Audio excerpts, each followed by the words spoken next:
This is another podcast from Alpha Business Media. Welcome to the Deep Dive. Today, we're embarking on a really fascinating exploration. We're looking at a country often known for just one part of its tech scene, but it's actually got these ambitions for something much, much bigger. We're diving into Nepal's technology sector. That's right. And what's truly intriguing here, I think, is the contrast. You've got Nepal's established reputation, reliable, cost-effective outsourcing, solid stuff. But then there's this other side, these nascent, high-potential creative industries. Think gaming, animation, developing original software. So our mission today is really to unpack whether Nepal can, move beyond being mainly an outsourcer and become a global creator of its own intellectual property. That's a crucial distinction, isn't it? The sources we've looked at really highlight this compelling tension. You have this successful, maybe less valued services model on one hand, and then set against that, a struggling but potentially far more lucrative creative model. The success of the first proves the talent's there, the potential of the workforce, which makes the difficulties of the second, well, a real mystery to solve. Let's unravel it.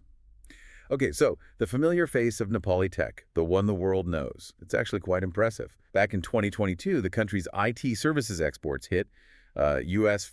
$550 million. That's impressive. Became the leading export sector. Exactly. And growing by over 20% projected by the end of 2024. It's widely seen as a go-to for business process outsourcing BPO. Right, handling things like back office functions, IT support for international clients. And they track these clients with a skilled workforce, crucially, one that speaks English well. But, and this is the key point, behind this well-known success story, there's this lesser-known, potentially far more valuable reality. This is where it gets really fascinating. We're talking about Nepal's hidden champions in creative tech. Hidden champions? Yeah. Okay, give us an example that really brings that home. Absolutely. Okay, consider Yarsa Games. They're based in Pokhara. Their mobile game, Ludo, it's been downloaded over 200 million times, and that's just on Android devices. 200 million. Yeah, that's an audience larger than the populations of Germany and France combined. It's staggering. It just proves Nepalese creators can command a global audience, not just serve one. 200 million. Wow. That's genuinely astounding. It really puts into perspective the scale of what's maybe quietly being achieved already. And it's not just games. Then there's Incessant Rain Animation Studios. They're in Kathmandu. They've created visual effects, VFX, and animation for huge global hits. Things like Mr. Robot, Lemony Snicket's A Series of Unfortunate Events. I know those. And even projects for Lego and Angry Birds. Plus VFX for shows like Watchmen and Da Vinci's Demons. Okay, so these aren't small local projects we're talking about. These examples undeniably prove Nepal has world-class creative and tech talent. But are they just sort of isolated success stories, anomalies, or are they the first signs of a whole industry ready to step onto the world stage? Well, the sources suggest the foundation for a creative industry is definitely there, but it's very fragmented. What's really striking, though, is how individual companies, often against pretty challenging odds, have carved out these incredibly successful niches. Okay, so on the mobile gaming front, Yarsa Games seems like the clear leader then. Yeah, undisputed. Founded in 2016, now over 100 people, 70 just in gaming. And their journey you mentioned from unsuccessful card games to this huge hit, Ludo. Exactly. It shows that high-risk, high-reward nature, doesn't it? And just the power of sticking with it. Persistence pays off. And they have this ambitious goal, 500 million users by 2025. 500 million. That's the target. Right. Very ambitious. And they're not alone in that space either.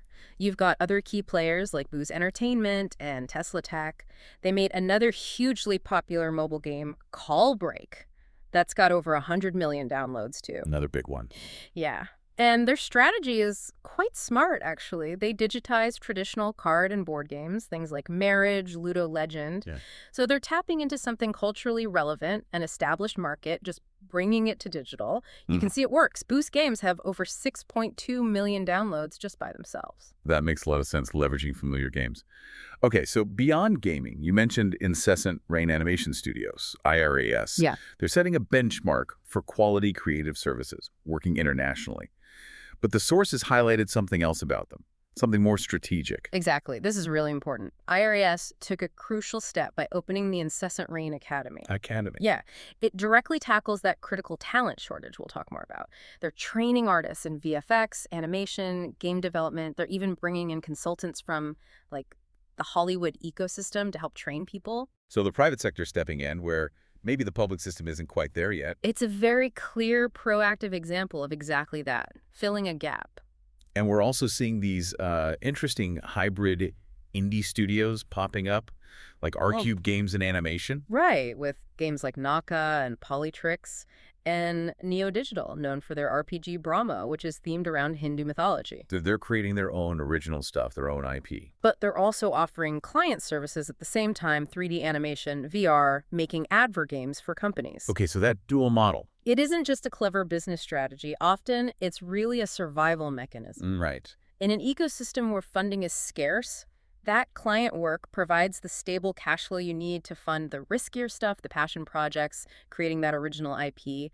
And this really highlights the capital dilemma, which is, well, a major hurdle we need to get into. Okay, and beyond these bigger names, the sources mention this large sort of informal ecosystem, small studios, freelancers. Yeah, a whole hidden layer. But what's fascinating is the conflicting data you mentioned. The number of animation studios, one source says 816, another claims 0. I know, right?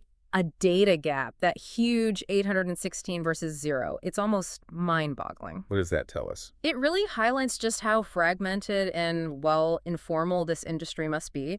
A lot of this creative energy is probably operating entirely off the formal grid, and that lack of transparency, it makes it incredibly difficult for investors to, accurately assess the market size and potential. And for policymakers too, I imagine. How do you support something you can't even properly measure? Exactly. Hard to develop effective support measures in that kind of environment.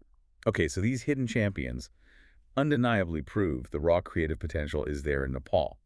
But, as the sources reveal, there are several pretty big obstacles stopping these individual successes from sort of joining up into a truly dominant force.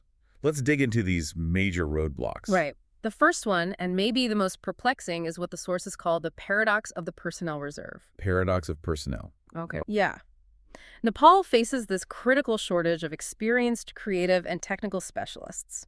Experienced is the key word. And this is despite having over 10,000 IT specialists graduating every year. 10,000 a year, so where's the paradox? Well, the main factors are, 1, brain-drained skilled people moving abroad for better opportunities, and 2, fierce local competition from that high-paying BPO and outsourcing sector we talked about. So the successful outsourcing sector actually pulls talent away from the creative side. Precisely. Creative startups just cannot compete on salaries with firms serving, American and European clients. It creates this powerful gravity well of talent, sucking skilled people away from domestic innovation. That sounds like a classic chicken or egg scenario with talent.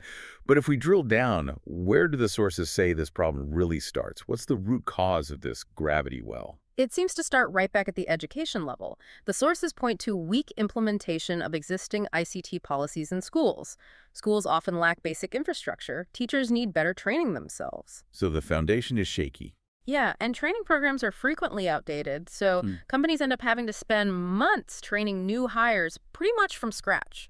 And get this, quite surprisingly, the government actually has a quota system for IT college admissions that restricts the overall supply of talent. Restricts it. That seems counterintuitive if you want to grow the sector. Exactly. It makes the problem worse, not better. Okay, obstacle number 2.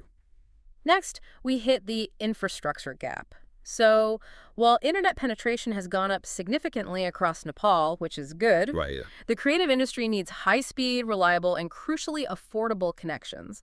And that remains a persistent problem. And power outages too, I read. Oh, yeah. Frequent power outages are a major obstacle. It just disrupts workflow constantly.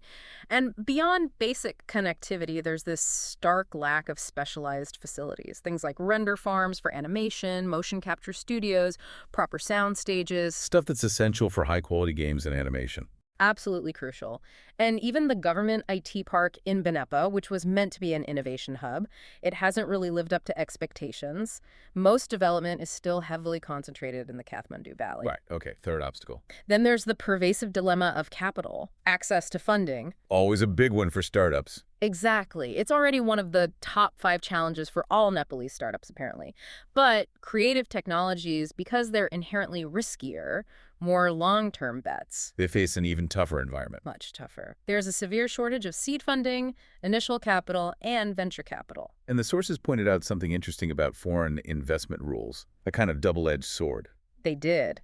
So on the plus side, The Foreign Direct Investment and Transfer of Technology Act, FDTA, allows 100% foreign ownership of tech companies. That's good for attracting international money. But there's a catch. A big catch. The minimum investment requirement is 20 million Nepalese rupees.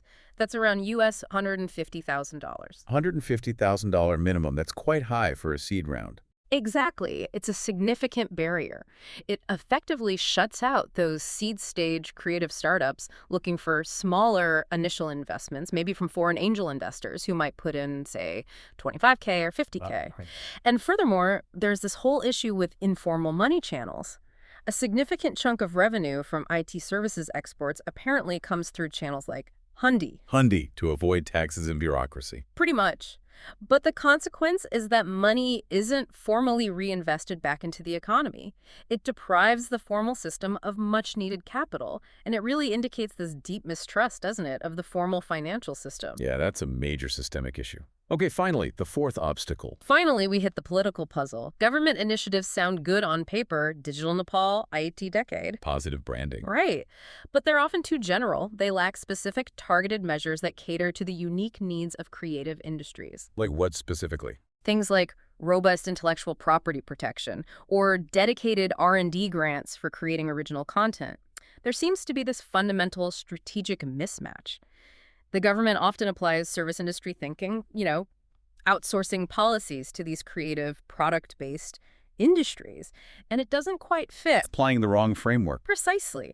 And existing laws are often outdated. Remember the transport law that hampered ride-sharing startups early on? Yeah. Where laws are just completely lacking for newer technologies like AI or the Internet of Things. This creates uncertainty, and uncertainty discourages innovation. And the UNESCO designation for Kathmandu, Creative City of Cinema. A nice symbolic victory for sure. But the sources warn that without a concrete action plan, a budget, specific steps, it risks just remaining a title instead of becoming a real platform for building that basic creative ecosystem they need. Okay, so a complex web of challenges. Talent, infrastructure, capital, policy. So what does this all mean for Nepal's future in creative tech? The sources argue the way forward needs a really focused national strategy. Learning from others, like Poland or Vietnam, maybe avoiding pitfalls seen in places like Finland. Exactly. It's not about hoping for luck. It's about strategy. And this roadmap, as laid out in the sources, has 4 key pillars. 4 pillars, okay. And each pillar directly addresses one of the obstacles we've just discussed, offers clear, actionable solutions, often inspired by those international examples. Okay, let's break them down. Pillar 1, building a world-class talent ecosystem. This sounds like it tackles that paradox of the personnel reserve. Correctly. It focuses on the whole talent pipeline. So what are the solutions proposed? Things like radical education reform, using public-private partnerships, get industry leaders working with universities on curricula, Makes sense. getting rid of those counterproductive government quotas for IT student admissions to actually increase the talent pool, Right. creating a dedicated creative talents fund, maybe like Finland's take, giving grants to individuals and teams with promising creative ideas, and actively promoting creative professions through national campaigns like Poland did successfully with programming, change the perception. Got it. Build the talent from the ground up and attract them. Okay, pillar 2, laying the foundation. Targeted policies and infrastructure. This sounds like it addresses the political puzzle and the infrastructure gap. Exactly. Solutions here include launching a specific Nepal Games and Animation Fund, modeled on Poland's successful Game EN program. This would co-invest in R&D specifically for original IP. So targeted funding. Yes. And introducing something like a refund for original IP, shifting tax incentives away from just general IT services towards creating original content. Finland has something similar for audiovisual productions. Ah, incentivizing creation. Also, a complete modernization of IP and corporate law is needed to protect creators properly. And instead of one big state-owned IT park, encourage smaller, private, specialized creative hubs. Subsidize their high-speed internet, ensure reliable electricity, make them practical. Makes sense. Distributed, specialized hubs. Okay, next up, pillar 3, fueling the engine, creating a conducive investment climate. This is tackling that dilemma of capital. Correct. And the sources suggest some really practical steps here, like No. reducing that minimum foreign investment threshold. Bring it down from $150,000 to something much more accessible, maybe $25,000, specifically for creative tech startups. Let the angel investors in. That seems crucial for seed funding. Absolutely. Also, creating a NEPSE tech index on the Nepal Stock Exchange, like the Warsaw Stock Exchange did with its WIG Games Index. This gives investors a clear public path to liquidity, makes investing less risky if there's an exit route. Right, an exit strategy visible from the start. And crucially, formalizing those investment channels. Make it simpler and more transparent to receive foreign payments and repatriate profits. That directly combats the reliance on informal channels like Hundi. Build trust in the formal system. Okay, makes sense. Address the money flow directly, and the final pillar. Pillar 4. Promoting the story. Building a global brand made in Nepal. This tackles that problem of low global visibility for Nepal's creative tech scene. How do you do that? Well, suggestions include launching a flagship international conference, call it something like the Himalayan Game Fest, maybe model it on Finland's Slush Conference. The goal is to connect Nepali talent directly with global publishers, investors, partners. Bring the world to Nepal and the Nepal to the world. Exactly. Also, actually activate Kathmandu's UNESCO Creative City status. Turn it into a real action plan with international workshops, co-production markets. Don't let it just be a title. Use the recognition. And establish dedicated international promotion funding, like Poland has. Help Nepali studios actually attend major global industry events, GDC for games and PADIC for animation. Get them seen. And importantly, the branding message needs to be smart. Focus on the variety and sustainability of the whole Nepali ecosystem. Don't just rely on one or two hit games. Learn from Finland's supercell syndrome. Avoid putting all eggs in one basket. Precisely. Build a brand around a diverse and resilient ecosystem. Okay, 4 clear pillars. Talent, policy and infrastructure, investment, and branding. Nepal really does seem to be at a critical crossroads. It's unequivocally proven its technical skills, its execution capabilities through that successful outsourcing industry. The choice now seems pretty clear. Remain primarily a service provider, competing mainly on cost. Or make that strategic shift, move up the value chain, become a creator of high-value, globally recognized intellectual property. And it's not about just waiting for more accidental champions like Yarsa Games to appear, is it? No, the sources are clear on that. This kind of ambitious transition requires that targeted 4-part national strategy we just outlined, focusing on talent, supportive policies, investment, and global branding. And the examples are there. Poland, Vietnam. They show this kind of transformation is possible. It's not just a pipe dream. Absolutely. Though the sources liken the journey from a service economy to a creative power to, well, climbing a new Everest. A fitting metaphor for Nepal. It is. It's difficult. It demands immense preparation, significant investment, and crucially, it needs everyone pulling together, government, industry, the education sector, a coordinated effort. Indeed. But the view from the top, a thriving, innovative, globally respected creative economy that's a prize. Certainly worth the climb. So, for you, our listener, something to think about as we wrap up. Beyond all the economics, the infrastructure, the policies, how much could a country's unique cultural identity, its heritage, be its most powerful differentiator in building a global creative brand? What specific role could Nepal's incredibly rich cultural background, its stories, its art, its traditions play in its climb to becoming a creative powerhouse on the world stage?